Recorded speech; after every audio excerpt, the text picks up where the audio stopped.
Welcome back to MJ Fan TV. The King of Pop's legacy continues to shake the world. From breaking news to biopic updates and box office milestones, this story is something every MJ fan needs to hear. Stay with us till the end, because today's update will surprise you.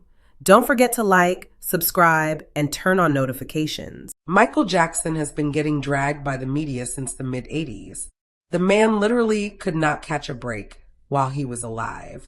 And I genuinely told myself that 17 years after his passing, maybe the world would finally show some respect. But nah, they can't do it. They physically cannot leave this man alone. Here we are, June 2025. The Michael Jackson biopic just crossed nearly $1 billion at the box office worldwide, and some countries haven't even gotten the film yet. The fans showed up. The fans showed out. Part 2 already got announced. And what does Netflix decide to do? They drop a 3-part documentary called Michael Jackson, The Verdict. Right now, while the movie is still in theaters, Netflix, y'all should be ashamed of yourselves. For real, what's good, everybody? Welcome back to the channel. If you're new here, make sure you hit that like button, smash that subscribe, drop a comment, and tap that notification bell so you never miss a video. And for all my day ones, welcome back, gang. You already know what it is. Now let's get into this because I got a lot to say today. So first, let me break down what Michael Jackson, The Verdict, actually is. This is a 3-part Netflix docuseries that goes back and revisits the 2005 criminal trial, the case where Michael Jackson was charged with child molestation and was found not guilty on all counts. Now let me ask you a serious question. Why are we doing this in 2025? Why now? The biggest criticism of the Michael biopic was that it didn't address the allegations head on. And yes, there were legal reasons why they had to handle certain things the way they did. But the movie still addressed the humanity of the man. Netflix apparently saw that criticism, looked at $1 billion at the box office, and said, you know what the people want? More child abuse allegations. I genuinely do not understand Hollywood's obsession with this. I really don't. And the timing? Bro, Netflix could have dropped this documentary last year. They could have dropped it next year. They could have dropped it later this year. But they chose to drop it in June, while the movie is still getting international premieres. Countries are literally just now getting the Michael biopic, and Netflix wants to poison the well before people even walk into the theater. That's not an accident. That's calculated. Now, before I even get into the content of this documentary, I need you to pay attention to who made it, because the names behind the camera matter. Red flag number 1, Anna Cooper. Anna Cooper is one of the producers of this series. Fairly unknown name. But here's where it gets interesting. She worked at the same production company as Dan Reed, the man who produced Leaving Neverland in 2019. The single biggest media smear campaign against Michael Jackson in recent history. Now, she's not credited on Leaving Neverland directly, but she worked alongside the man who made it. And now she's producing this. Make that make sense. Red flag number 2, John Goldston. Another producer on this documentary, John Goldston, who helped produce the Martin Bashir documentary, Living with Michael Jackson. You know, the one that literally started this entire mess. That Bashir documentary is the reason the 2005 trial even happened in the first place. And speaking of Martin Bashir, this man had the audacity to appear on camera in this very documentary. The same man who manipulated footage, took Michael's words out of context, and single-handedly torpedoed his reputation, showed up on screen to keep talking. That's not just irony. That's disrespect at a level I don't even have a word for.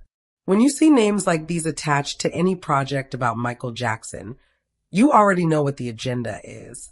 You don't need to watch a single second. All right, look, I watched it, so you don't have to. You're welcome. And here's my honest review. It told us absolutely nothing. I'm serious. Nothing. Not one new piece of information. Not one piece of evidence we hadn't seen before. Not one interview that shifted the conversation in any meaningful direction. They had interviews from close friends of Michael, interviews from former associates. His publicist was in there. Random people who knew him peripherally. They really pulled together a wide cast of voices for this thing. But after all of that, nothing new. The documentary was supposedly centered around giving us direct access to the jury members from the 2005 trial to hear how they reached their not guilty verdicts. That sounded promising. That sounded like it could actually be interesting. But the jury gave us nothing. No additional insight. No revelations. No behind-the-scenes deliberation drama. They basically just confirmed what we already knew. They reviewed the evidence, they didn't believe the accusers, and they voted not guilty. That's it. Now here's where it gets genuinely confusing. And this is maybe the most bizarre thing about this whole documentary. They could not pick a lane. 1 minute. Someone on screen is saying Michael was the most prolific child abuser in history. The next minute, someone else is saying he would never harm a child. They brought up multiple instances of accusers lying on the stand. They acknowledged that former Neverland employees were paid off by tabloids to tell stories. They even exposed some shady behavior from the prosecution's side.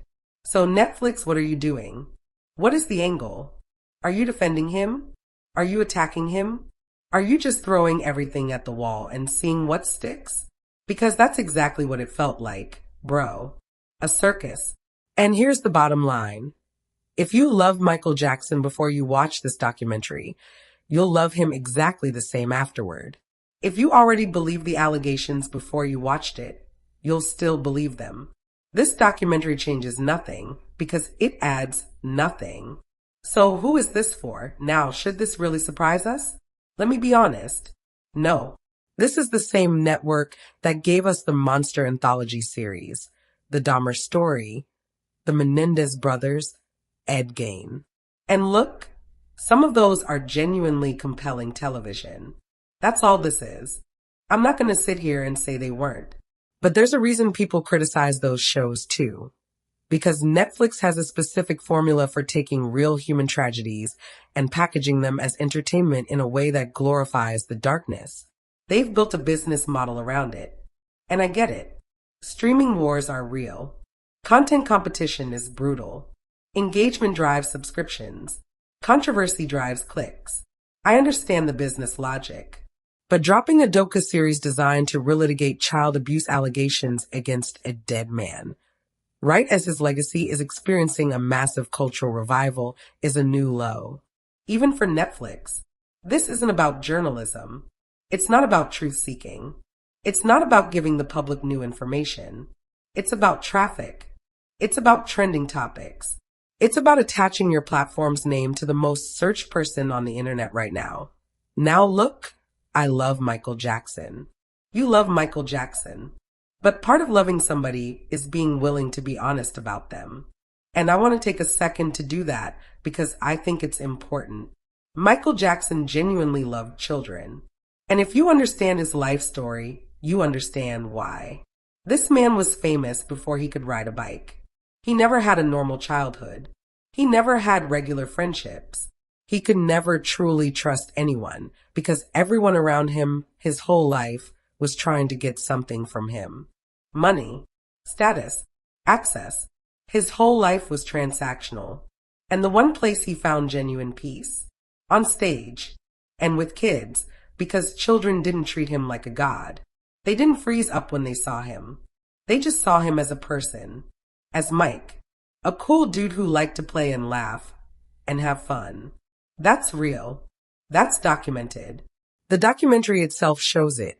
One of the only moments where you see real joy in Michael's eyes during that whole trial period is when the fans showed up outside the courthouse to support him. But here's where I have to be honest, and I say this with love. After the 1993 allegations, Michael should have put serious distance between himself and situations that could be misinterpreted. Not because he was guilty, not because his intentions weren't pure, but because the world doesn't run on intentions, it runs on appearances.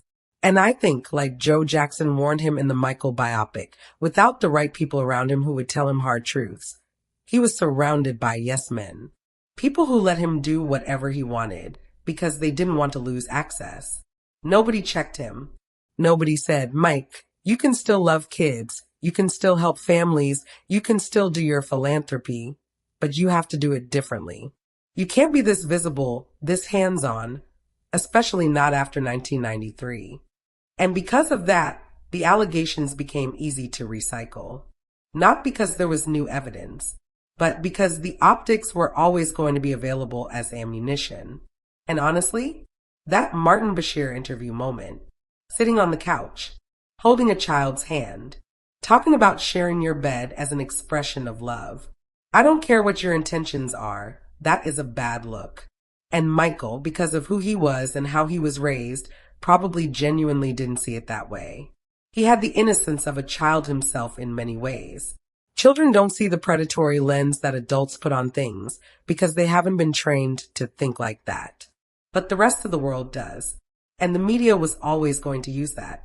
Michael Jackson was literally in a lose-lose situation his entire adult life. Be around adults who leech off you and drain your soul. Or be around people who genuinely love you, but have the world convinced you're a monster for it. There was no winning move. It was either loneliness, exploitation, or accusation. He couldn't escape any of them. And that's genuinely one of the saddest things I've ever thought about, that I want to say something that not enough people say out loud. So let me just say it clearly. A lot of what happened to Michael Jackson was not random. Regardless of what his skin condition did to his appearance, Michael Jackson was a black man. And the American media has never fully let him forget that, especially when he started accumulating power that made certain people uncomfortable.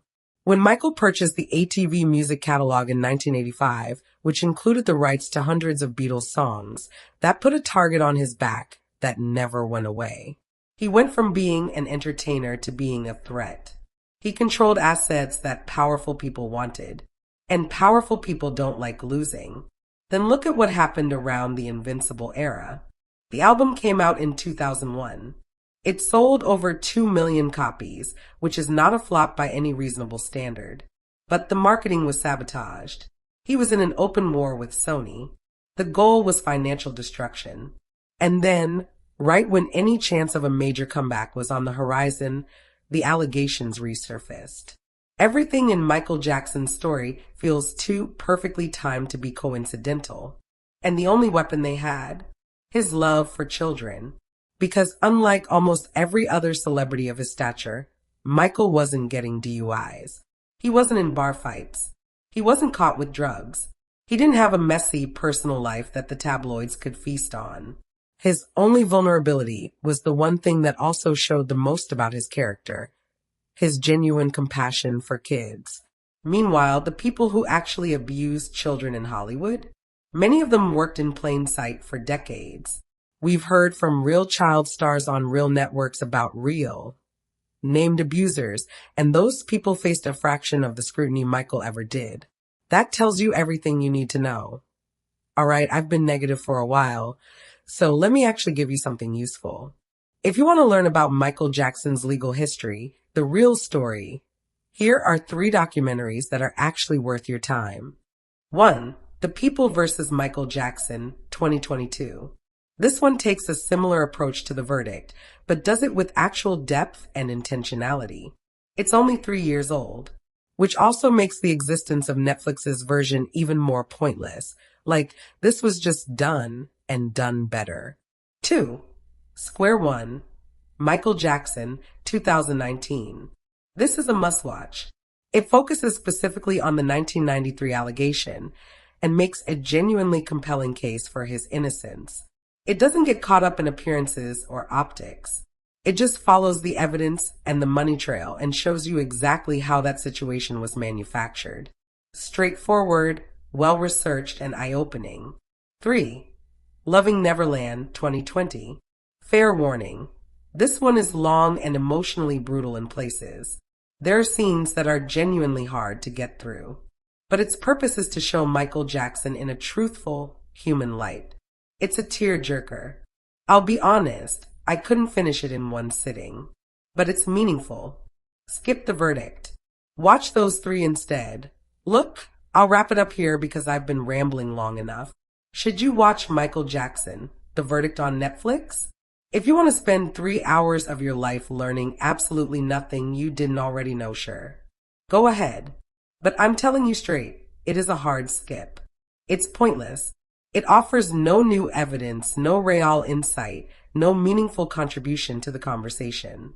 It is content manufactured to ride the wave of $1 billion box office success, dropped at the most strategically disrespectful moment possible. The man built a legacy that has outlasted everyone who ever tried to tear it down. His music is still everywhere.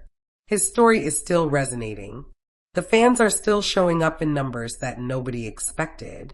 And 17 years after his death, the media is still trying to cash in on tearing him apart. Let Michael rest. He gave you everything he had. Beat. All right, that's the video. If you got something out of this, hit that like button. It genuinely helps the channel more than you know. Subscribe if you're new. Drop a comment with your thoughts on the documentary or anything I said today. I read all of them. Once again, it's your boy, and I'll see you in the next one. Peace.